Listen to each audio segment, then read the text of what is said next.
there we are. Yes, David, it's very good to see you. Yes, big up to Danny B. Thank you so much for inviting me into your home. Starting us off, here we go for another Cardo Cast, and to my side is the lovely gentleman, Mr. Danny B. How are you, sir? I like it, Cardo Cast. Yeah, Cardo Cast. You never actually explain what we're doing here today. I'm just like, yeah, come on then, let's go for it. What are we doing? Hi, Cardo Cast, big up. Yeah, so basically, this is really a glorified excuse that I have to be able to go to my missus and say, sorry, babe, I've got to work. I'm going to go chat to some DJs and talk shit for an hour or two. Yeah. So this is a very new project for me. It's something that I've been thinking about for a long time because, for example, I've known you, I've known Danny B since 2009? Possible. I remember the phone call, clearly. Because I put my application for tflive back in the day in Kent's pirate radio stations. Big up the Kent crew. Big up the Kent crew, yes. I remember putting it in there, and I was like, I don't know, I just need to get on radio. And I'd heard your show, and I thought, geez, this guy actually knows his stuff. He's got the voice. Yes. So I thought I have to impress this guy, so I put it in. And from there, that was where it all started. At the time when you called, I was stationed in Woodbridge with 2-3 parachute engineer regiment, and I had a missed call from yourself, and I remember it clearly. And as I put the phone down, I called one of my pals, and I said, "I've got just what we're looking for a DJ coming onto the station. It just sounds like a crazy South African." And I had a warm, fuzzy feeling from day one, and I think from there, really, we vibed, haven't we? And bounced. Yeah. So I mean, but to go back to the point, that's exactly my point. Was that I've known you for years, and I've spoken to you over the phone, and we've been able to see each other at like gigs at like Dusk to Dawn and things for tflive, but we've never actually been able to hang out and chat because as DJs, everyone's always so busy, and it's like, oh, what you doing this Friday? Gig. What are you doing Saturday? Gigging. What are you doing Sunday? Passing out. So we never have this opportunity to actually converse and just have a chat. So I thought, why not? Let's just put it on cam. Let's have a chat, and maybe other people might enjoy what we talk about. I mean, it's just about the DJ industry, really. No, thanks for coming up. It's good to see you for a start, and there's a bright future ahead, and this is what music does to people, I guess, doesn't it? You know, it brings us close together, and look what we've done over a radio station. Oh, I mean, if you look back to where we were at from 10 years ago to now, you're on funkysxradio, and your name is just out everywhere, and your presence at the moment is just exploding, not only in the Essex area but in Kent as well, and everybody knows Danny B's voice. So live. And so you told me, I think it was yesterday or the day before, you've actually got a new slot as well coming up on the station.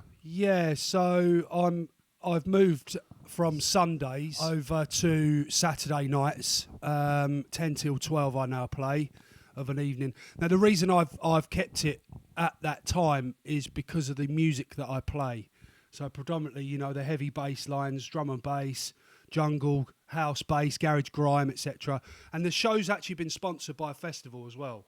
Okay, which festival is that? The New World Fest. New World Fest. I have been seeing that. I've been seeing that. Yes. They didn't book you, mate, 'cause they're not really too keen on South Africans, but I'll speak to him about that. But yeah, Floyd T. Can you remember Floyd? Yeah. So he's the managing owner. He's the owner of the festival. So amazing. And that takes place on the 17th of July, 2021 in Chelmsford in Essex. So amazing. And I've we will all the links will be posted in the chat below, so you can have a look and you can check for Danny B, find out where he's going to be playing, as well as all these gigs that we're talking about as well.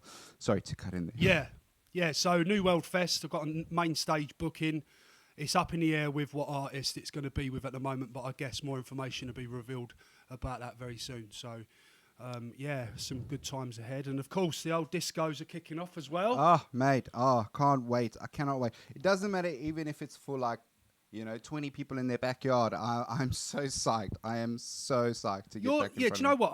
I'm very similar to that, because if I've got 10 people in front of me, 2 people, 10 people, or 100 or 1,000 people, whoever, I still do my thing on the decks and really enjoy it, which I think I like the characteristics behind that, because the energy that I deliver, it's mad, because as soon as I put the headphones on, I hear that rumble come through my brain. It just turns me into a completely different character. Yeah. So Daniel, that you're speaking to now, and then when I put my headphones on, I just turn into Danny B, this absolute lunatic. I don't know what it is. I just love it. It's just it's what music does to me, One thing I have to say, coming from a very different background, I was speaking to a couple other DJs about this earlier today, is that, like, when I play, there's a definite undertone of house to the music that I play. But when I look at the music that you play, it's definitely got that, like, drum and bass garagey feel to it. Yeah. But you are still the way in which you deliver the music puts it to a commercialized level.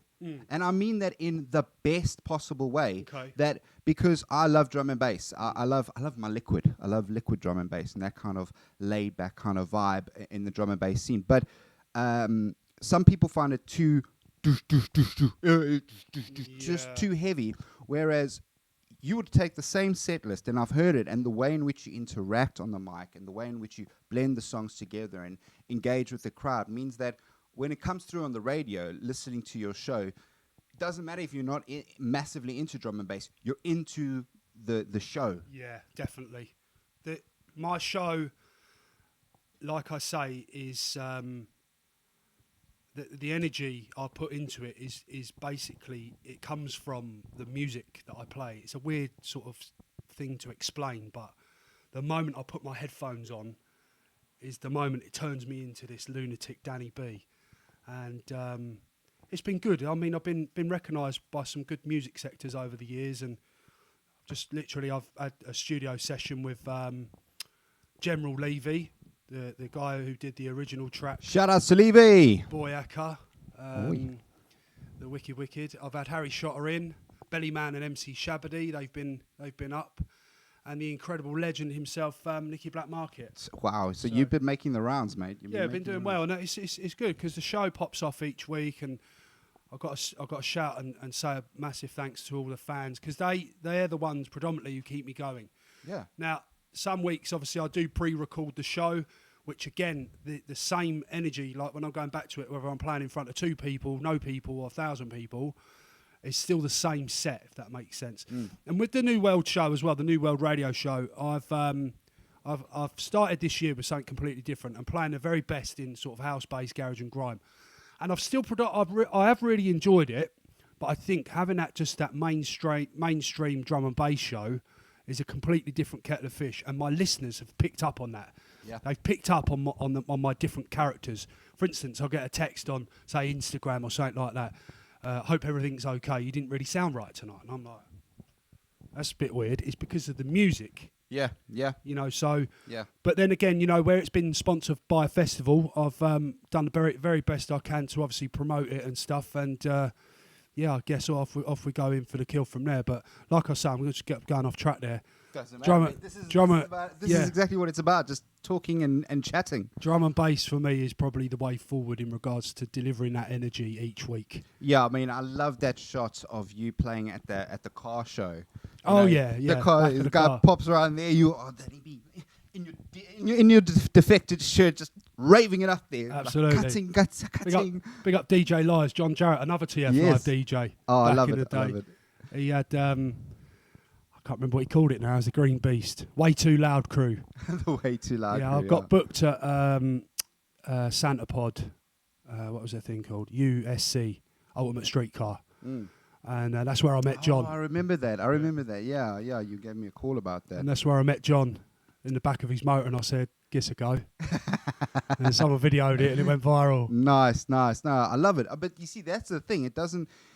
The opportunity to get on the decks isn't, you're not tied to like, I'm gonna put the decks on and only play because I'm getting paid for it. Yeah. You saw there, you're like, oh, I want to get in on this and feel it, and then you went for it. And I think that's pretty epic. Is that and it shows in terms of passion. This is one of the reasons why you were kind of one of the first guys on the chopping block for me to have a chat with, because of the passion that you have for your music. No, I appreciate it. Doesn't even matter. It doesn't matter the genre. I mean, I'm more, like I say, more house and like tribal, and that's because of my background. Yeah. But I definitely have an appreciation for all music as long as it's good. You do a good show, man. You do a good show, and you stick out. You do stick out. Obviously, your accent helps for a start. It does. you know when I had my car accident, and then I was on BBC. I was on the BBC News. Oh wait, you're Colchester. I was in Kent, because I made the Kent news on the BBC. Yeah. And so many people text me afterwards going, I heard the telly on and I turned around and it was you, because I recognised your voice on the radio. yeah. It's surprising how many people actually tune in. Oh man, and it's happened before as well. I was in Maidstone Tesco or something, and I was paying. I was like, "Yo, thanks for that." And the guy was like, I listened to you on tflive. Yeah. You're right, mate. Oh, that's you do the voiceover. Is that your voiceover? Yeah, you're right. Oh, mate. You got any 70s? I want the disco advert. Yeah. No, that was actually, it was originally delivered by MC Stallion. Oh, okay. Yeah, well, you do a good impression. Yeah. Good impression. And I revoiced it for the mobile DJ company. Oh, that's brilliant. Yeah. I love that ad. I'm sorry I had to take the piss out of you. You're like, I got any 70s and 80s, and then play like a 50s. It's catchy though, isn't it? People laugh and think, do you know what, I'm going to book these boys because I like them. Yeah. I mean, big shout out to, obviously, Danny B's just launched 24/7 mobile DJs. So if you guys are looking for a decent quality DJ that's going to smash it, make sure to get in touch with 24/7 mobile DJs. Do you know what? I appreciate that. I do really appreciate that shout out. Now, you take into consideration, if you want to puck a DJ, go to Choice DJs. You know what? I've been doing a lot of crypto, like going off topic. You know, they're talking about which coin is going to be the biggest coin, and saying that the old coin market, blah, blah, blah, and saying only one coin is going to survive. And it's like, no, actually, if you look at the underlying thing, all the coins are going to work seamlessly and merge and work seamlessly across different platforms, allowing for finance to be traded across borders and stuff like that. And the reason I say that is because they all elevate together. If Bitcoin does well, Ethereum does well. If Ethereum does well, Cardano does well. And everybody works together, yeah. And the same way in DJing, if you do well, you know, that's good for you, but it's also good for me, and vice versa. There's enough business out there for us to not try to undercut each other. Yeah, of course. And two, for us to work together. Yeah. And I think that ethos has served us well, and why we're still friends, basically, and why we work together, because, you know, this industry, the more time you spend in it, it starts getting smaller and smaller, and you go, oh, I know that guy, I know that guy. Yeah, you're right. Yeah, and definitely. it can spread like wildfire if you start doing things dodgy, that's for sure. That's what I've learned. I'm going to actually say a thanks live on the mic for all of your input, really, I guess, over the years, because the moment I converted over to the dark side of the disco DJing, I could never see myself doing it years ago, because obviously I've grew up on vinyl, jungle, drum and bass, and I could never see myself at a little gig as such. But in essence, to that, like, they're just as much as enjoyable than what they are when you get the main stage drum and bass stuff. I was literally talking about this to Sam Dowling yesterday, one of the select DJs. Shout out, Sam. Cracking show we did yesterday. I really enjoyed that. Unfortunately, my mic wasn't working the whole way through. Oh, brilliant. I was like, great, but you can still hear the voice. But, you know, people will forgive me. It was only my first show. So Cardo Cast, epic fail. Take one. Much. Take one. Take 10. Let's go. But we were saying exactly the same thing. You know, it doesn't matter if there's 1,000 people, if there's 100 people, if there's 10 people, if you're loving what you do and you're getting the reaction from the people in front of you, and, you know, people are getting married, and it doesn't matter if there's only, you know, 50 people at the wedding. Still a good vibe. They are there to celebrate. Yeah. And my job as a DJ is to give them a night to remember. Create memories. Take my ego out of it, and because, like I say, I want to be playing defected tunes all night. But that's not your party. That's not my party. No. It's not my party. If it's my party, when it's my party, that's what the bill and lineup is going to be. It's going to be all those DJs and that kind of thing. But for them, that's kind of the ethos of Choice, is that we give them the party that they want. But then I still allow the DJs that work with Choice to be who they are. Yeah. Like, for example, that's why I love the energy that you bring, because you will take the same set list that I have and do a better job. Yeah. Pretty much. You will put it out in a completely different fashion than I would have. And I would be sitting there, and I've done it before when we were at Dusk to Dawn. Yep. And, seeing the way that they're playing, I was like, oh, he's got that tune, he played that tune, but he put them in what a weird order, but the crowd loved it. Okay, take some notes. Yeah, take definitely. Some notes. Dusk to Dawn was some good days. I had some good times there. So we took over the courtyard, didn't we? Yeah, that's right. Did I have you down at the courtyard, yeah? Yes. Yeah. I came in and we had a bit of a session a couple times, actually, with the boys there. And then, what happened? It phased out, I guess. But you know what? And I don't blame that on what was there. I blame that on the nightlife in general. Yeah, definitely, within that's what I'm saying. It phased out. And it's such a shame. It's such a shame that, I mean, we're talking pre-COVID now, but it's such a shame that there was already a downward trend in nighttime entertainment and a clampdown on venues and places for people to congregate. Which is a shame, because it did start taking off nicely. I got booked there to have a Christmas party. Can you remember that? Danny B's Christmas party. Yeah, I remember that. I never went. Yeah, we did really well. Tickets went really, really well. I think we had like sort of 300-400 people come through on a random Monday, Boxing Day. And taking into consideration that the Sourcebar over the road, very popular club in Maidstone, they had a big headline act over there. Oh, really? And we beat their ticket sales that night. Wow. So, things started taking off nicely. And, of course, Andy and the crew from Dusk, they asked us and invited us to do our bit in the courtyard. Yeah. Which I got some epic headshots, which I still use from that. Yeah, I know you have. I see them. Yeah, I see them. I keep milking. It's like DJ David Cardoso on the decks. Yeah, but and you got that TF logo behind. Yeah. 60 quid that cost me, that did. Yeah, so money well spent. It started taking off nicely, and I particularly remember sometimes I'd walk in the club. Now the club used to be sort of underground, dark hip hop, R&B, grimy. It was really, really dark music, and particularly good. Don't get me wrong. DJ was there, was fantastic on the decks. Bling Jim, remember him? Yeah, he was also tflive. He was, yeah. Everyone was tflive back then. But I remember one night walking through the club thinking, we're doing something good here. So the house music is actually working in a black club. Yeah. Because my courtyard is rammed. Yeah. And I walked in and the club was empty. Yeah.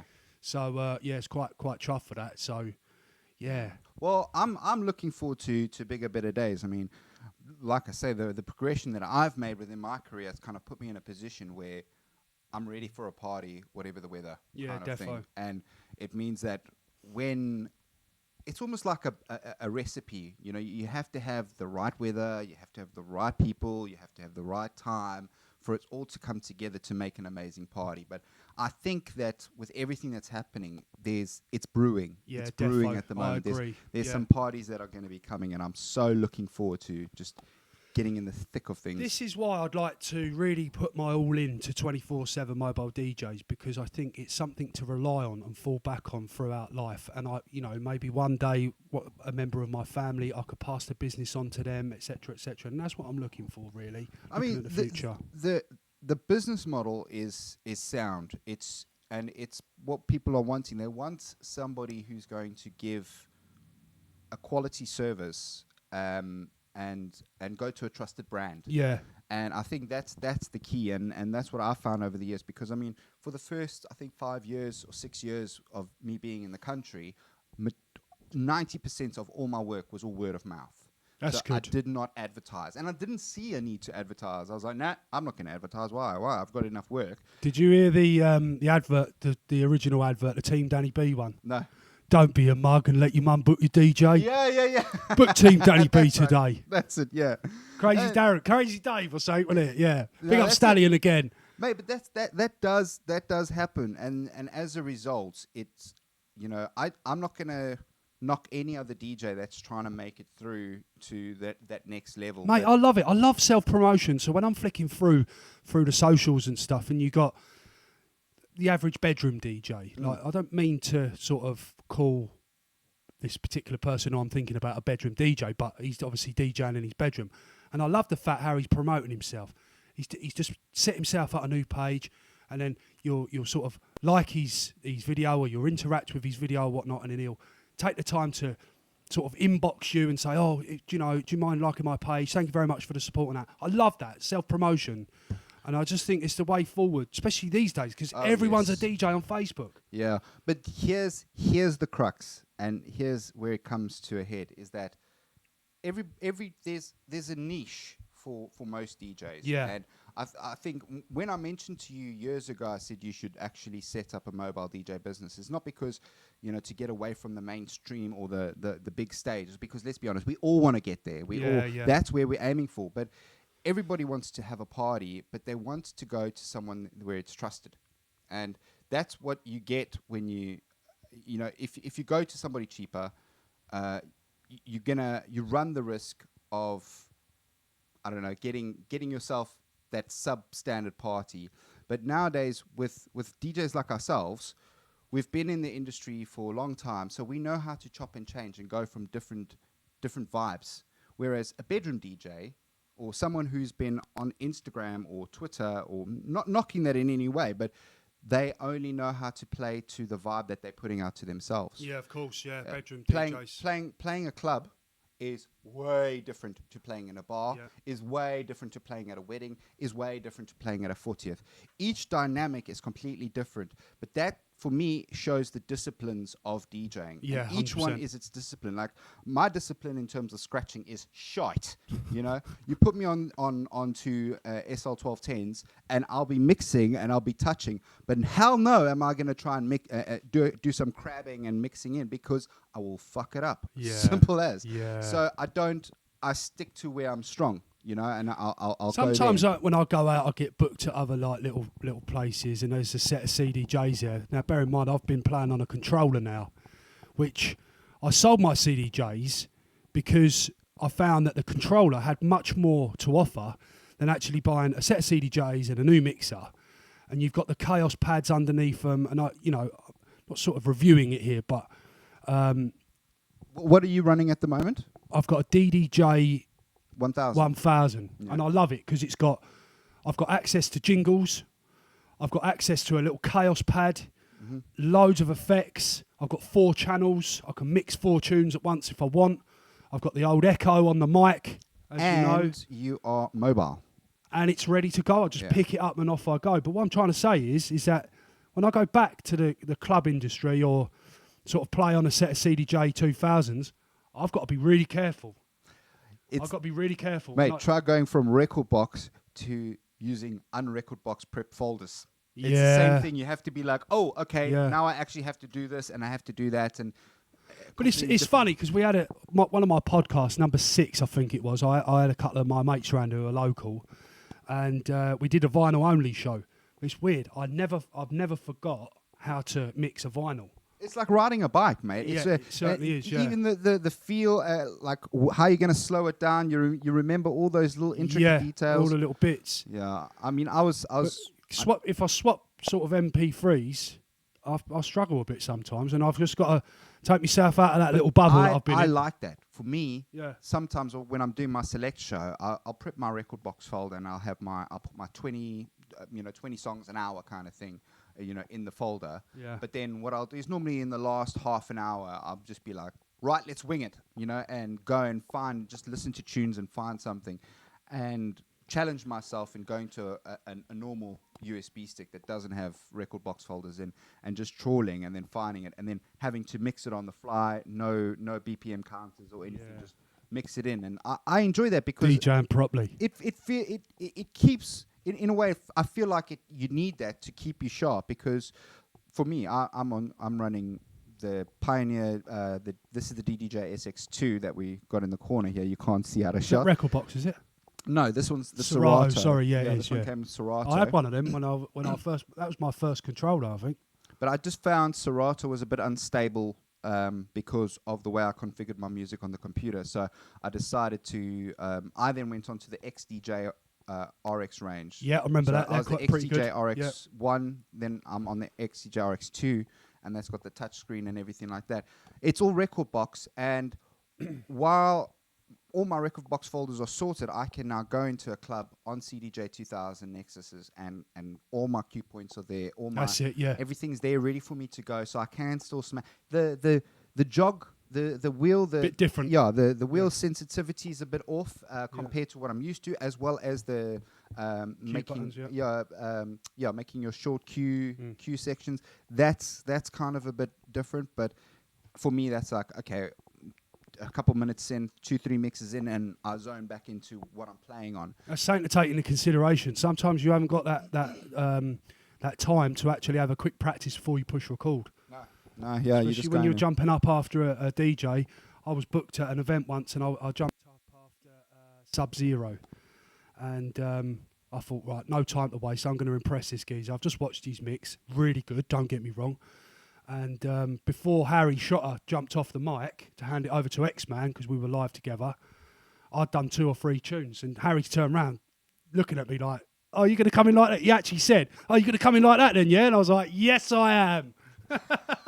Just straight away, no flies. Bang. Let's go. Probably clanged it all over the place. I was drinking Desperados. Oh, yes. Oh, Desperado nights, mate. Nah, that was my weapon of choice when back in the day I used to be resident at remember Players in Maidstone? No. Yeah, of course you weren't Maidstone. It was down the road. I'm only young. I'm 23. It was down the road from Dusk to Dawn, but the owner of that, his brother opened up a club in Tunbridge Wells, which was Players Coyotes. I remember you used to play there. On the so bar, didn't we come down and see you one night? I think you did. Yeah, a little box room place. Yeah. Yeah. I come down and come see you one night, didn't we? Yeah. Oh, we went live. That's right. We plugged the laptop in and we went live on the radio from the club. That's right. Yeah, we tried to make that happen. It was pretty cool. I think it worked. I mean, looking back at how we actually pulled off these things, you know. Mate, back in the day, winging it, mate. tflive used to be the go-to station. Now, the coverage, mate. The coverage was immense. Yeah, the boys, all the guys who used to do the transmission side of things, I personally believe that made tflive. Now, of course, the garnishing with all the jingles, the adverts sounded good, the images online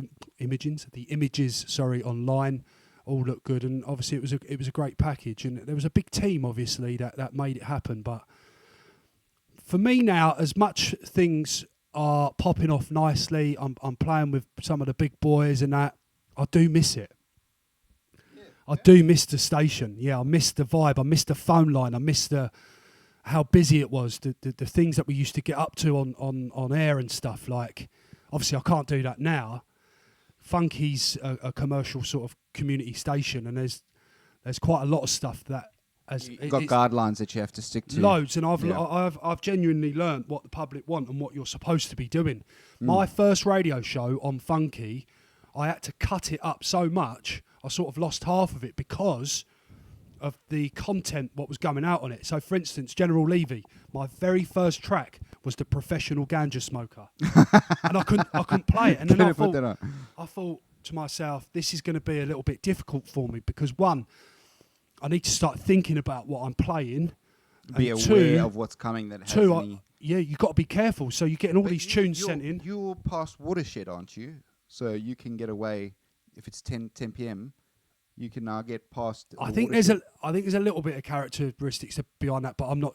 To be honest, I'm just not doing none of it. Yeah, no, that's the best call. I mean, I'm the same way. I mean, a mate of mine, Marcellus. Shout out to Marcellus. He made this killer track, brand new one called Pairs, and it was such a great tune. But I listened to it a couple times, put it in the folder because he put it in the shared folder. So I got that, put it in. I was like, oh yes. And you know when you listen to a song, you go, right, that's going into my set. I put it in, started playing it, and then halfway through, she's like effing and blinding. And I was like, no. But it wasn't. It was so subtle. It was so subtle that. Yeah. But I caught it, and I was like, live on air. Yeah, just like pull it out, you know, and then just so it happened to me a couple of weeks back. What's that? 212. 212 was the worst. I love that song, but 212. Another one, I'll say, Purple Disco Machine just did a remix with Claptone. Two of my favorite all-time artists. They did Drop the Pressure, the remix. Okay, yeah. But they didn't. You know how the radio edit was? They kind of messed up the words. So it was just under the pressure. No, they didn't do that. They just kept it. Motherfucker's gonna chuck under pressure. No. And it sounds so good, but I can't play it. I can't play it on my radio show. I find it very hard to play it out in clubs because of the hit on the word means that, you know, and people can hear it for definite. It doesn't go down well. I've actually got a mix I call it my fuck mix, which is all the songs that I really want to play that I can't. So don't worry, guys. There will be an expleting thing here that we'll put over so that you won't have to hear the words. But when producers send me tracks now, which is my inbox, my email is becoming very, very busy with artists and producers all over the place. Sending me stuff. The moment I hear, or even if the wording of the track is a little bit dodgy, I just get rid of it straight away. It could be the best track in the world, but the problem I've got, where I lead a busy lifestyle, one, I've got no time to edit it. Two, if I filter that into my playlist, I may someday accidentally play it in front of the wrong crowd. So unfortunately, I just get rid of it straight away. So calling all the producers out there, I try and sort of encourage them. Have a radio edit, mate. Radio edits. You don't need to keep swearing on these tracks. You don't need to, like. Sometimes you listen to hip hop on the radio now, and it's like they just have the backbeat because the guy's going, and I'm coming down the, and and it's ruined. And it's like. And then you got the kids sitting in the back of the car saying all the words anyway because they know. They go, oh, there's a word missing there. I wonder what's going to fit in there. Is bollocks going to fit? No. So I had MC Shabba, Bellyman, come in for one of my Sunday shutdown shows for Funky Essex. And I said, right, lads, what we're going to do, we're going to do 2 pre-records, 20 minutes, and then we'll do a shout-out element in the middle. Happy with that. There's a couple of ground rules. We can't swear, we can't talk about politics, or nothing about crime. And Bellyman went, well, I might as well fucking go home then. And I'll never forget that. I was like, to be honest, I don't know why I've actually brought you to him, because can't really that's half your lyrics gone. Yeah. Absolutely. But do you know what? They did really well. They did really well. There was a little bit. There is a time and place. There is a time and place. I mean, I don't mind getting dirty mouth. You know, to some elements, but as a I would like to say an all-round DJ, someone who does the clubs, someone who's done the hip hop sets in the clubs, and then also done, you know, bigger arena kind of venues, you know, and stuff like that. But then also the wedding side of things, where, you know, you've got Nan in the corner. I've got to be careful of Nan. I've understood that you have to be all-encompassing. And that's why sometimes with DJing, people go, oh, you should play this song, you should play that song. Even if there's no expletives, what's the cadence of the song? How much, what kind of energy is it putting over? You know, like Tupac, I love Tupac. And I'll go and play Do For Love any day of the week, because it's great lyrics, great song and everything like that. And the vibe, doesn't matter if the Nan's listening to it, she'll be like, what you won't do for love. You know, she'll get into it because she likes it. But if I go and play one of his other tracks that is a bit more hard with, you know, I'm a gangster, I'm going to kill you, I'm going to shoot you. Down. Yeah, she's going to be like, what is this guy doing? Yeah. So that in some ways, even on a larger stage, is always an overriding factor, because you have to think of the social environment that you find yourself in. And especially then crossing over onto radio, it makes you even more mindful. Even the way you speak, the way, like right now, I've used swear words in this, but on the radio, that's not even, it doesn't, my brain doesn't even acknowledge that the word F word can come in there, just because it doesn't, it just don't compute, not the place. It's crazy, because me being a serving soldier, I've got one of the most foul mouth in the unit. being a sort of corporal in the British Army. How long have you been in the army then? I've served 11 years. 11 years? Yeah, that's a lot of swearing. And it's weird because when the boys at work, maybe the guard commanders, whoever tuned in, they say, how are you not swearing on the radio, but your language is terrible at work? And it's mad because I don't ever swear on the radio. I think maybe I've slipped one out every now and again for a laugh. So that's where the adage, you swear like a trooper. Yeah, probably, yeah. Swear like a trooper. It's crazy. I always behave myself on the radio. Now, don't get me wrong, the old tflive days, we used to play up a little bit and phone up the old pizza shops. Do some prank calls. Mate, you got to pull out some of those things that you used to do back in the day, mate. Oh, but I've got to be careful with Funky though, because they're very professional boys, and they look like their outfit, man. They do look like they run a tight ship. It's very well run, and it's a good organisation and stuff. And they're just genuine nice blokes. And the last thing I want to do is annoy them. Straight away, bringing General Levy on. Got to be careful because of obviously some of the tracks and stuff. And there was actually a complaint about it a few weeks back because we went live together. I think my best show yet, without me doing any editing work or anything like that, was Harry Shotter. Harry just came in. I said to him, look, no swearing, no politics. He was like, yeah, no dramas. And I was like, well, they've all said that so far. Even Nicky. On edge, like, just keep my finger there just in case I have to pull it down. Yeah, exactly. So yes, yeah. So Harry Shotter. So he came in. He came in, and I told him no swearing, no politics, etc., etc. Well, try your best anyway. And he just basically straight up said, look, no dramas, and it was fluent. It was absolutely beautiful. Yeah, what he'd done, and what a good show that was as well. Really, really good. I love it when that comes together because I've every time after the show, Select, they let you put it up online. They put it up in the shared folder so that you can go in and then you can post it, and then sometimes they post it onto their group. And most of the time, to be honest, because I'm making so much content in different areas, I don't download it because I'm just like, if I hear myself make a mistake or something, I'm like, no.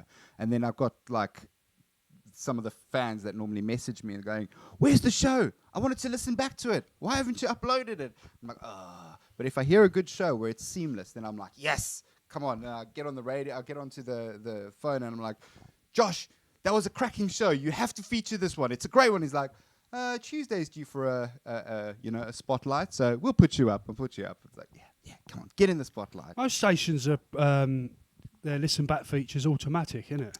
Yeah, are they doing it manually then? Are they? At the moment, well, no, it's kind of automatic. It's done automatic, but at the moment, Select is going through a massive growing phase, and so from the studio that we were in, we were now into Studio B because they completely renovated everything. I mean, it is.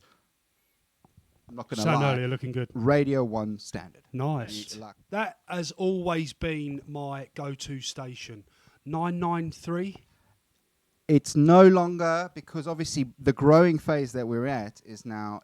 We are the last radio station. There was, I think, 4 licenses that were given away for FM. After that, there's no more FM licenses given away ever again. Oh, really? No more. That's interesting. They are pulling FM because they're all going digital. About 2 years ago, before mid 2019, I think it was, they crossed over. Listeners crossed over the 50% threshold of DAB listeners versus FM listeners. Yeah. So they've just basically said, okay, we're going to phase that down. And it means that they've got better control over what stations are there and the quality and all of those kind of things. Yeah, of course. So Select was one of the last ones to get one of the local stations. So now we've got the license and the studios being completely overhauled, and it's all being done to the nines, ready for a full launch back so we can get on the FM because... Yeah, it was so epic when the FM was up, and it was literally drive. As soon as I got into the M25, and then I took the turn off to get into like the London area, the zone as it were. Put that on, bang! I was away with some banging tunes, and I really missed that. But at the same time, we are very lucky that. One, the quality of DJs that we have on Select. 100%. They are good quality. Yeah. And you've got some good vibes on there. And they also very, everyone wants to work together. Like when for the hashtag We Make Events, Okay. Do you know that the movement that came out for? Yeah. What about us? Yeah. We arranged Mr. Joshua Roberts actually arranged it for us and basically said we're going to go and do supporting with # We Make Events, and we had about like 14 or 15 of the DJs all come that could actually make it on the day and help out. And we all came and we went down to Westminster and we stood there in solidarity.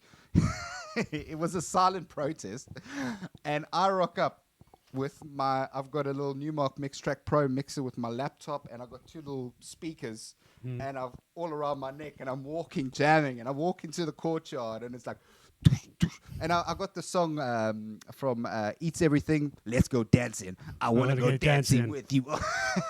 And everyone turns around like, what are you doing? And I was like, okay, I'll just turn it down. And then I was looking at the time, and it hadn't started because it's only from like for the half hour that you stood there in silence, basically. So like, turn it down. And then after the bell chimed and we stood there for half an hour, I was like, right, let's crank it. And then Shame Jaylee, another DJ from Select, she actually brought this massive Bose speaker. But we were trying to connect it via Bluetooth, and it just wasn't working because we wanted to create a party like right there for everyone to come jamming. And these things happen, but it was pretty epic to like get involved, and it was the Select family that all came together, which I know in the past, like with tflive, try to organize events and stuff like that, and you were a lot of the driving force behind the strength personally. Yeah, a lot of people do say that. I had a lot of energy. As soon as I saw you left TFlive and you went to Funky Essex, I was loads of people left. Oh, okay, well, I'm out. Yeah, it's a shame, really, because it's apparently it's not been back on since, but I do believe that they are trying to work things out and the team are getting back together again. But with all firms and stuff, you need that main man to go to and stuff, and I'm sure they'll find it. Yeah. Like I said at the start of this, the FM did all the driving for the for the station of tflive. As soon as that went, it was like it's a mark drop off. 100%. It's a mark drop off, and you see it straight away. And that was also some of the things, like when you're DJing and then you get that the text coming through and everyone interacting. And there was one point the group, the admin of the station used to kick off because it then become a bit more of a shout out station. Yeah. And it's just like kids texting in. And I remember one day I was listening to this certain DJ, and all he was interested in was the phone line. He wanted to see how busy it got, the interaction, instead of actually playing the music. Yeah. So in the end, like, the boys used to switch the phone off during most people's sets as such. But that signal was ridiculously huge. It was. And you look at the map, for instance. I remember you drew something out. You did. I did the heat map of that. Yeah, that was pretty crazy. That it's impressive. It was impressive. So yeah, and then unfortunately, but that's the thing, and that's what I was talking about earlier. Is the recipe. It requires the right push at the right time with the right group of people to make it. And TFlive in its heyday had a good team. Was immense. 66 DJs. Yeah, and all decent. I mean, I'm actually friends still with quite a few of the DJs from TFlive. Yeah, same. And it's really nice to have that network of DJs and to see, like you say, all these DJs that are now from back in the day still doing their own thing and staying in touch, and that's how the connections are made. That's it. So in future, when something big happens, I can go, hey, let's get in contact with these boys and let's do something together. Yeah, definitely. I still work closely alongside a lot of them. So it's the true TF family, the true TF family. Absolutely, mate. They come, they go, but the DJ made that station and made it what it is today. Unfortunately, it's off air at the moment, but. But that's the thing. We've moved to. I was thinking back there. Young Mollycollins. Can you remember Molly? Yeah. Look at her now. She's huge now, She's amazing. And she did send a text actually not so long ago and said, "Oh, just to let you know, I've been sponsored or signed or something by Mixmag." Wow. And she said, I think it was Mixmag. Don't quote me, but I'm sure it's Mixmag. And she said, I've big tflive up. Thank you very much for having me. And I was like, wonderful. What a good kid. That's amazing. That's what you want. I mean. It's actually amazing if you look at a lot of the DJs or even in the music industry who makes it. It's the people and their circle that come up. Like Titchy Strider came up at the same time as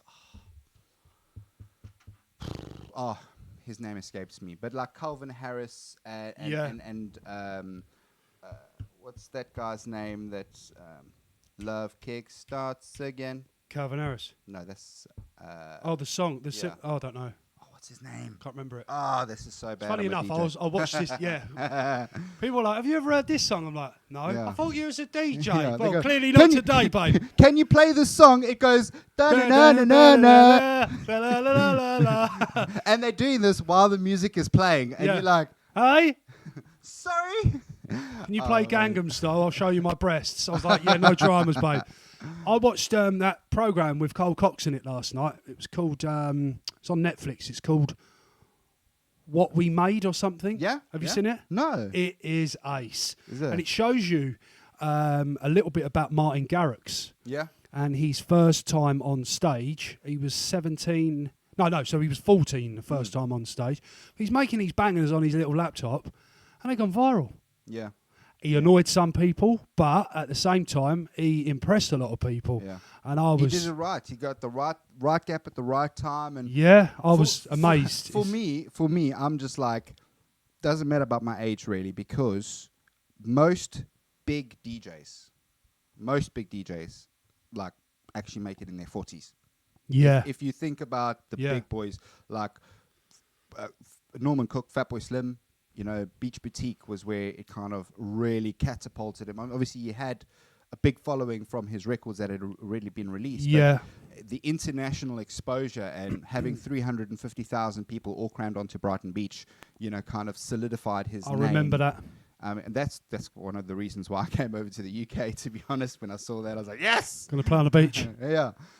One thing I regret, actually, I guess, in my music career is not driving forward with regards to producing music, because I think I could have done a lot better than what I have done with getting more sort of attention from main stage bookings and stuff with making tunes, and I do regret it. However, I've had a good time. But as well, how much time, like you said yourself, you're a very busy man. It's ridiculous. So to also try and find the time to do production on top of having a full-time job, on top of doing the DJing, on top of having a family, it's a lot of spinning plates to kind of get everything right. And I'm in the same boat. I mean, I'm in the process of getting my production side up, but more because I want to do remixes and want to do re-edits that I can play that like kind of showcase me with the kind of undertone of the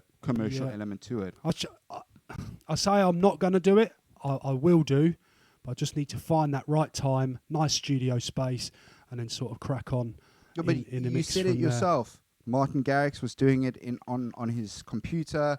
It was most probably like an i3 at the time that he was doing it. Yeah. Something that really annoyed me, this is a bugbear, and I still hold on to it, unfortunately, was there's a song called Mujava, Township Funk, that came out of South Africa. Okay. And Chris Moyles played it on Radio 1 because he heard it and was like, oh my God, this is such... It's an iconic, perfect sound for South African house music. And he's brought it over here. And it hit the mark. But you listen to the song, and for me, who specifically came over here to launch my career as a DJ and do production and everything like that, slaving away...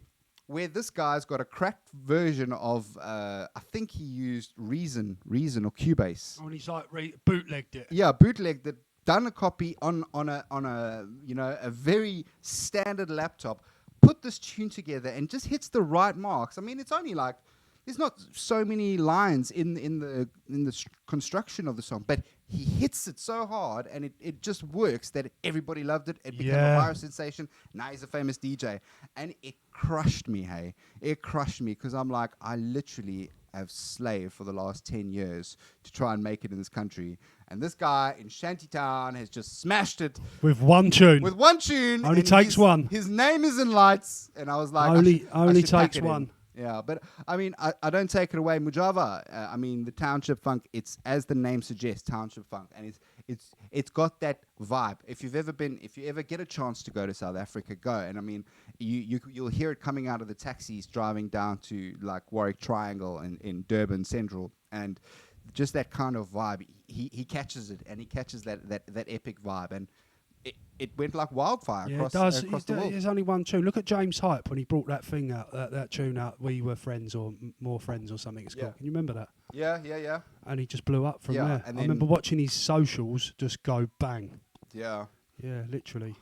But, it happens. It can happen in a blink of an eye. Absolutely. You just got to be in the right place at the right time. Yeah, man. But I was talking about this to Sam Darling yesterday, and it doesn't really matter. My philosophy was, you aim for the stars, you might reach the moon. Yeah. And I might not get to the star, my name in lights, but I am living my dream.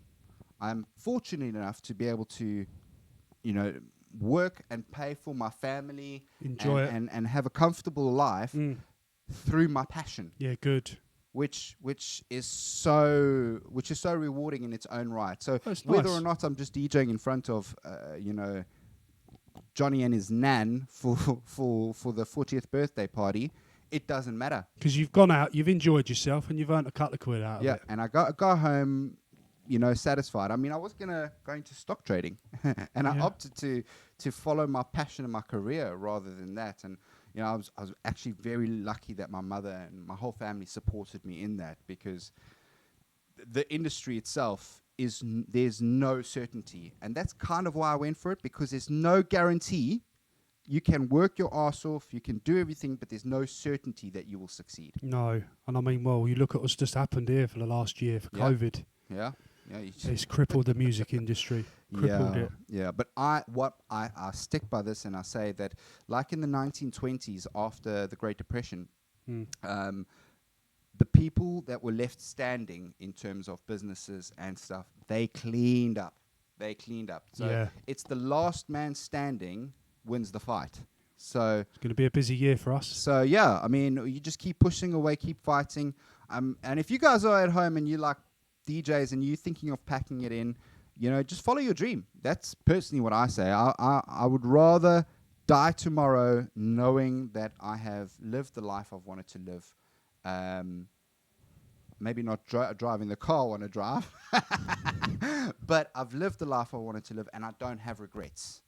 And no. I think that's one of the fundamentals compared to... There was a few shows during lockdown. For me, I started to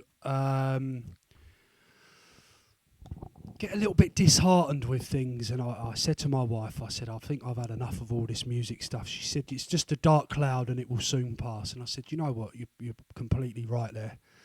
So I left, because I've been in the studio most days throughout lockdown and whatnot, so I gave it a bit of a week off. Got some fresh tunes, fresh ideas for mixes, new cue points, different intro, different way of recording, went in with a bang, and it just took off again. Reignited the passion. That's it. Yeah, I did. Yeah, and I'm in an erring whether to strip my studio, because obviously I'm moving house soon. Whether I'm in an erring whether to strip my studio out a couple of months back, and I'm so glad I didn't. But that's what it does. It's gonna sound so cheesy, but like music has saved my life in some instances, because I'll say it. My brother, when I was in the UK, 2007, I think it's 2007. Yeah, must be 2007. My brother passed away, and at the time I was doing DJing and I was working at AXA PPP in Tunbridge Wells, and I thought to myself, life is just way too short, and I was living for the weekend. I was like, I can't wait for Friday to come. Music. Yeah, and it was that when I got back into work, and then I was like, what am I doing? I've gone away from what I wanted to do, and I've lost that kind of buzz for it. For what? I didn't come here to sell insurance. I came here for my music and my passion, and I chopped it. Literally, they were like, look, you've just had a grief. We can give you 6 months leave or whatever. And I was like, no, just I don't want to waste your guys' time. I'm out. That's fair enough. That's nice. I actually used to work with I don't know if you know DJ Double. Double. Yeah. He's been doing a lot on radio, One Extra and stuff like that. No. He was also an AXA boy. Tunbridge Wells is full of DJs, mate. Yeah, I know. Full of DJs. Kent, the old Kent boys, mate. We've smashed it. We've all smashed it. Yeah. That's where I'm originally from, Kent. Kent boy. I am, yeah. Shame. And now you're stuck all the way out here in Colchester. Wonderful place called Wayfield. Big up the Wayfield crew. The Wayfield Massive. I love it. But yeah, no, equally, I really enjoy Colchester. And the beauty of it is there's a little estate over the back there. It's called Monkwick. And they're roughies. And it just reminds me of being at home. Oh, when we first moved into our property over the back in Monkwick, I come out the side of the front door. There was a speedboat on the left-hand side because the old geezer who sold us the house, he didn't move his speedboat for about 4 months. And there was this geezer, and I'll call him a geezer because he's a geezer. His name was Carl. And he popped his head over the fence and went, "All right." I said, "Yeah, you?" And my wife was like, "You need to get in, Daniel. Just ignore them as such." Not quite like that, but I said, "You all right?" He went, "Yeah. If you need anything, come to me, mate. I've got absolutely everything you need. Pills, weed, coke, whatever you want, mate. I've just got out of jail." I was like, "Excellent, Cole. I'll come and see you." Where's your address? Great. Brilliant. Telling an enlisted man that he's got narcotics. That's great.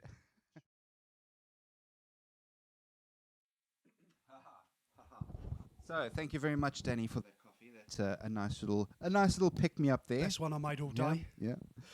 So, I just wanted to get back into it with you before we say our goodbyes at some point. I want to say I've really enjoyed having a catch up with you. Yeah, because it's been good to see you, mate. Yeah, it's not very often I get to do this, and especially just hang out with DJs. And before things start kicking off in a big way, we get to kind of touch base, see where we're at, and then move forward. Obviously, we are going to be working together in some capacity with 24/7 mobile DJs and Choice DJ.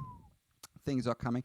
Also, check out the video online for 24/7 mobile DJs and Choice DJ. You'll see the club setup that we have.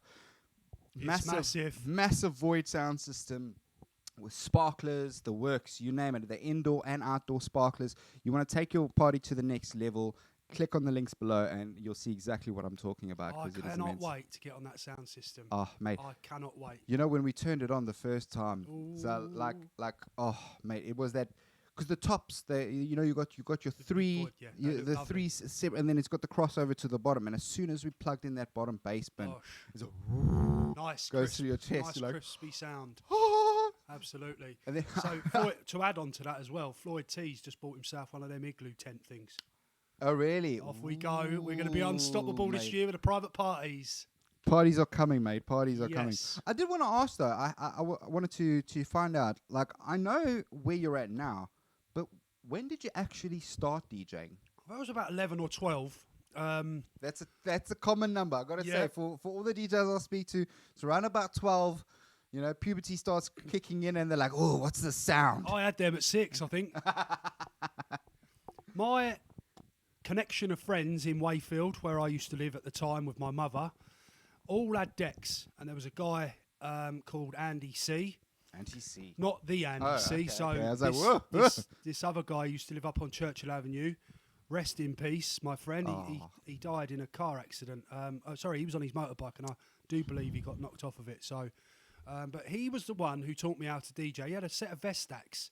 Yep. And I remember watching him, and he was incredible. Like the flicking, the skills, the chopping, and back then, that fast-paced mixing, what he was sort of producing, was what the boys are doing now. So he could have been incredible, you know. Yeah. I said, "You need to teach me." And all he said was, "You get 2 tunes, line them up. If it needs speeding, speed it up, and speed it by the dial so it stays the same. If it needs slowing, slow it down, slow it by the dial so it stays the same."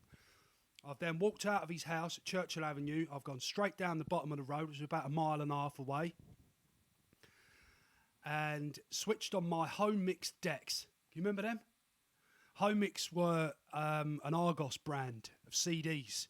It was pretty. No, it was I think it even looked like a PlayStation pop-up. So you used to put the CD in. Like, remember the old PlayStation 1? Oh, yes, yeah. You just put the disc in itself like that, push play.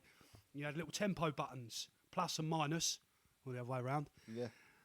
And I remember what he said to me. If it needs speeding, speed it up, speed it by the dial so it stays the same. And bang, couldn't believe it. I was mixing 2 tunes. My first track was Turbulence, Ram Records, and there was another Ram Records track called Milky Way. You know, this is what I love. Almost every DJ I talk to remembers that moment. First track. That moment. I mixed it and I mixed it and I mixed it and I mixed it. I then went over to my friend who used to live opposite me. He had a set of Sound Labs, belt drive things. Good old just belt do drive. what they wanted, like literally press go and just ping off. It was mad. Sound Labs. And I went over there, put the records on. Jimmy Shane was my friend at the time who owned that set of decks. I can't remember if he was at that time. I don't know if he was beat matching. I can't remember. But I put the record on. No, he wasn't actually. He wasn't mixing. We were only young at the time, and then I put this record on, and I remember what Andy said to me: if it needs speeding, speed it. And Jimmy was behind me, and I thought, I've got this. And guess what happened? You messed it up. I fucked it. Yeah. But then, it then sort of progressed, and I was buying records from Red Eye Records, the Black Market Records in Soho. Is it Soho? Yeah, it was. Yeah, went up there to meet him. There was a place in Chatham called Piano Loco Records, I think it was called. I used to spend all my money on vinyls. Nice. And I've still got them actually upstairs. Not a bad way to spend money. Not that the no, would say. But I must admit they're getting in my way. They're actually getting in my. But I won't sell them. I won't give them away. It's hard. I went from there to there to there. Now I've got my core vinyl selection that I just can't let go. Yeah, it's in the attic somewhere. Well, I kept mixing, and then I just started slowly but surely putting my name out there. And then I bumped into this guy called Double A, because when you said DJ Double earlier, I thought you might have been speaking to the same guy. But Double A, he was a Scottish guy from Chatham. And he was the guy who gave me my very first booking. And it was a nightclub called the Pulse nightclub. And it used to be next to the gun shop in Rochester in Kent. Great area. And I stepped up after the remarkable DJ Brocky. And I was absolutely shitting myself. I'll let you into a little story. Jimmy Shane used to have a real good collection of records, and I asked him very nicely if he'd lend me some. Cheeky bastard charged me as well. But anyway, he lent me some vinyls. And I turned up at this club with a bright orange Sainsbury's bag with my set. In a carrier bag. And then... put my first record on. It was a green vinyl. I can't remember the name of it now. But the moment and that was another thing as well. We were talking earlier about different decks, different styles and stuff. This was my very first time on a set of Technic 1210s in a club, rammed full of sweatheads. I mean, it was packed. Going from belt drive to direct drive. Unreal. I felt I was struggling, but I just remembered what Andy said. Speed it up, speed it down, slow it down. But I basically utilised this track on my right because I started fresh from my own track. Not sure who was on the mic. It was a bit of an open mic thing back then. And I started my first track, and I had all that time then to keep practising, to getting it in. I think I was so nervous. My hands were soaked. Yeah. Of like, I was just shitting myself basically. Do you know what I mean? Anyway, I finally get it in. I thought, right, now's my time. Bosh. Started pushing it in. I pushed it in. This was my first ever mix live in front of anyone. And I'm talking, this track is going to run out any second. And I got it on the drop, bang, and the crowd roared. And that was it for me then. I'd done my thing, smashed the intro, and then the set sort of followed from there. And I particularly remember that Double A said to me, well done for tonight, mate. You smashed it. Didn't get paid. Probably didn't even get a drink. Don't know. Don't care. Took my old bag of vinyls home, walked home all the way. And I'd never forget that evening. Yeah. I had a set sponsored by New World Fest a few months back on Rough Tempo. And I had one of my old friends turn up called Danger, Michael Arnold. He was one of the local boys in the area from where I grew up, where I used to live. Anyway, we touched base. Guess who he turned up with? Double A. Couldn't believe it. No so way. we've put this marvellous set together in regards to the festival. Had a good vibe. And walked out into the little green room thing where they sit and sort of spectate the Wasno. Yeah. And Double A said, "You smashed it." I said, "Funny you say that. You said that to me before." Oh, mate, I love it when those things come full circle. And yeah, it's like, absolutely, yeah. So it's good because Double A, he doesn't DJ anymore, but he's now turned into a follower as such, and he's been watching me sort of grow up the ranks of radio and climbing that Facebook ladder and stuff. That's it, mate. You just don't stop, man. You just don't stop. You just got to keep plugging away to get somewhere. Yeah. So then that was obviously when you're much younger. And yes. Then obviously working towards, how did you get into tflive? tflive used to be called Shake FM UK. I remember that name. It was broadcasted on 103.7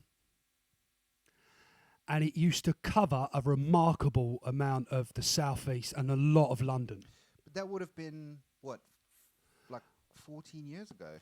Yeah, a long time ago. Now, I was on leave at the time in the middle of postings from Germany to Cyprus. Now, the reason why I obviously come back from Germany into the UK is to see the family. I remember driving around town. I was in Beckenham in Kent. Is that Kent or London? Beckenham. I don't know, wherever. And I'm a little radio fidget. I always touch the dial. I love it. Just finding these stations. See what's going to come up. Because when I was a kid, I used to stay a lot. I used to live a lot with my nan and granddad, and granddad had a little wireless radio, and I used to play with it all the time. And then learnt that, put a bit of tinfoil up and some speaker wire around the kitchen. You can pick up these pirate radio stations. I loved it, and. Yeah, I used to find, and I just used to really enjoy the audio aspect of pirate radio. I just loved it. If the tune sounded dodgy, that is the station I'm going to be listening to. And I was a little boy back then, you know, when I'm finding these stations, and I've always continued to do it. Anyway, so moving back to Shake FM, I found it 103.7, bang, locked in, crystal, audio was sounding spot on. I thought I'm going to have a bit of this. MC Shanty, I think he's a garage legend. Had a jingle on there saying, if you want to become a DJ, you need a broadband connection. Yeah. Contact this phone number today. So I did. And I said, right, I don't know who I spoke to at the time. And I said, I'm really interested in joining the firm. I said, but I'm in the middle of moving to Cyprus. And I'd like the DJ from over there. And I did. And I used to play a lot of house, garage, EDM, a little bit of drum and bass, and sort of change tactics. And that is how it started for me. So what had happened is Shake FM sort of phased out. There was a little bit of a problem with the dial and the governors getting caught and all that crap. Yeah. And they changed it to literally I was on air on Shake FM one afternoon, and then the next week the station had changed, the FM dial had changed to True Flavours. True Flavours, yep. True Flavours 89.6 FM, I think. 89.6 one weekend. Then it was on 90.8 for another weekend. I can't remember the dials in particular. And I was live on the radio, and I said, right, a brand new station, sounds of Danny B on True Flavours. And I said, I must admit, it does sound like a pack of prawn cocktail crisps. And that's how I got in, obviously being a nutter. That's how I got in there with the boys who sort of run the station, and sort of moved and progressed from there. Now, the reason why we then renamed True Flavours over to tflive, we kept the True Flavours part, but tflive was easier to find online. Yeah, and it was also more of a live broadcast of all the DJs as well. Mate, it was pumping. I mean, there was over the weekends, it was broadcasting 24/7. It was really good. I mean, DJs after DJs. We used to call it the TF Baton. Yeah, because there was a chat. There was a chat. DJ ready for. I'm ready. Are you 4 in? till 6, yeah. That's it. Ready with the new adverts. Yeah. And then Bosch, play the adverts, and off they went. You know, I mean, that's all an automated system now with most radio stations. But that back then, for the kind of collaboration between all the DJs to make that a seamless crossover, that's pretty impressive.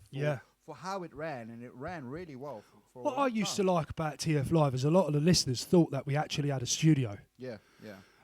Particularly, but you were also picky on things if the bandwidth wasn't strong enough. Yeah, you got to have a good internet connection, and sound card. My first setup was in my kitchen. Yeah, brilliant. It was in my kitchen. I had like the smallest corner because my girlfriend at the time, now my wife, we had a 1-bedroom flat, like tiny little thing, and the only space was by a window next to the breakfast bar. So I put a wooden plank across next to the breakfast bar, set up, and got my mic, and I just started from there. I will never forget the words that you said to me when you were like, I sent the demo over, and then you were like, mate, you absolutely smashed it. That was pucker, mate. Really? Like, yeah. And I was like, we'll get you on. And you put me on a slot straight away. I was so chuffed. You had 4 till 6 on a Monday, didn't you? Or something? Yeah, no, 2 till 4 on a Monday you had. 4, yeah. It's mad because I used to remember that timetable off by heart. And obviously, DJs, they move around and whatnot. But I remember DJs. I remembered it all. And I have to remember. But yeah, playing from the corner of your kitchen to thousands and thousands of thousands of people. Yeah, it was great. Good. That phone line used to be the best. It did. I used to love it, and it's still nice to think about my time back then on tflive and just to continuously develop. And that's why I say, looking back at the conversations that we had at the radio sessions that we've had, and now taking it to that next level and kind of going from the pirate element to moving to the legit commercial side. But in a way, because like you've seen with Radio 1, they've gone one extra, and then you've got like Capital got Capital Dance. It grows. People are realizing that people, the general population, like that kind of thing. They like that change, rougher kind of sound in terms of the music that is being played. So that kind of pirate edge, we bring that to the mainstream in some ways. Yeah. So I mean, I'm looking forward to seeing what happens in the future. I mean, what do you have coming up for yourself in the foreseeables? Loads. So I've just literally launched a new business of 24/7 mobile DJs. I've nearly forgot that then, which has done quite well. So I've got sort of 12 to 15 blokes underneath me ready for the bookings and that. But I've only taken on people that I know and trust and that are quite sort of good with regards to what we were talking about earlier. 24/7 mobile DJ. So that's obviously taken off nicely. And you got Touchwood with COVID. A couple of festivals coming up with New World Fest, Chelmsford in Essex, and then I think the car shows again should kick off quite nicely, and Please. I want to come to the next car. They're really good, mate. They're really good. From South Africa. I tell you what, one car of them, mods in South Africa is such a huge thing, and it was something that I grew up with. I mean, I was like, mate, when I first got to this country, I had a BMW 318R Sport with Alpina limited edition rims and neon green lights. Nice. Yeah, I'm well into that. Not going to have one of them now, are you? No, I had to scrap it, man. Yeah. I had to scrap that bad boy. Whoever's got those Alpina rims? Oh. Going back to the old car show, there was one time I weren't actually booked at at one of the shows, but I still purchased a ticket to go. Yeah. It is a real fantastic look, and it's just a great day out. You know? Well, weekend. Yeah, cars, it's good. Great food, music, people just milling about, having a good great. time. Yeah, it is a really good vibe. Other things in the future, I guess it's just basically now just growing the mobile DJ bookings and stuff, and then waiting for the old main stage stuff coming up for the old for the drum and bass as such. So I'm just going to continue to drive forward with my radio show, which is popping off every Saturday night. It's a really good slot, especially now because people are at home, they can't go out. So it's gleaming. I think when they start going out, it just be just as busy. I've people tune in from all over the world. Yeah, it's good. Yeah. Obviously, because you've got the internet side of life as well. So I do find that with the UK radio stations, that doesn't even matter. With Select at the moment, with the whole revamp, the FM is down, but the online listener base has popped off. Yeah. We're getting people from California. Yeah, of course, yeah. Canada.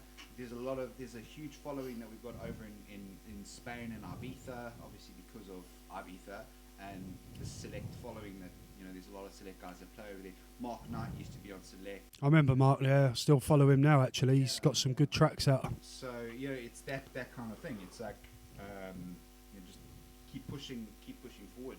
So the main thing people ask especially when I was doing tflive, when I was DJing on there, what do you get out of it? And of course, with underground pirate stations, DJs have to pay to play, and people don't get that. Well, you've got to pay to play, but for me, one, I'm supporting the network of the station, and two, I'm really enjoying it. Like, I'm in it for the music.